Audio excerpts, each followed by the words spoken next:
एक समय की बात है, एक विशाल जंगल में एक शानदार गरुड़नी ने उच्च चट्टान पर अपने अंडे रखे। दुखद तौर पर अंडे निकलने के बाद उनकी मौत हो गई। एक अकेला गरुड़नी बच्चा छोड़ गई। भाग्य के अनुसार जंगल में आसपास एक झुंड कबूतर उड़ रहे थे। युवा गरुड़नी खोया हुआ और अकेला महसूस करते हुए उनमें शामिल होने का निर्णय लिया और उनके झुंड का हिस्सा बन गया। कबूतरों के बीच बड़ा होने के बाद गरुड़नी ने उनकी आदतों और जीवन शैली को अपनाया। वह बीज और अनाज का आहार खाता था, अपने नए मित्रों के साथ छलांग लगाता था। अपनी असली पहचान और संभावना के बारे में अनजान, वह कभी आसमान में उड़ता नहीं और न अपने प्राकृतिक प्रवृत्तियों को ग्रहण किया। वक्त के साथ साथ गरुड़नी एक युवा गरुड़नी में परिपूर्ण हुई, फिर भी वह अपनी असली पहचान के बारे में अनजान रहा। उसके पंखों की चौड़ाई और तेज चोंच, फिर भी वह कबूतरों के बीच जीता रहा, जमीन पर ही एक जीवन के साथ संतुष्ट रहता था। एक दिन एक बुद्धिमान बुजुर्ग गरुड़नी झुंड के पास से गुजरते हुए कबूतरों का झुंड देखा। उनमें से युवा गरुड़नी को भी देखा।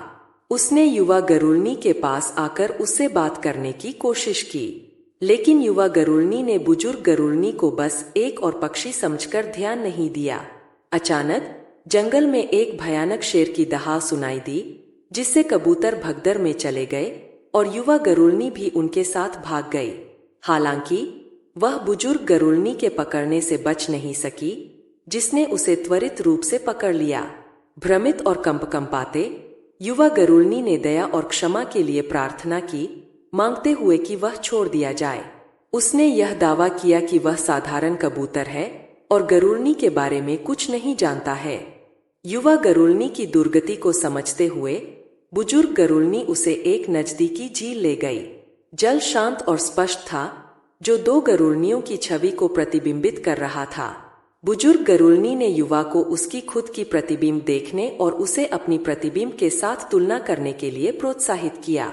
जैसे ही युवा गरुड़नी जल में देखने लगी, उसने कबूतर की जगह एक गर्वशील गरुड़नी को देखा। उसने अपनी पहचान की सच्चाई और अपने अंदर निष्क्रिय शक्ति को समझा।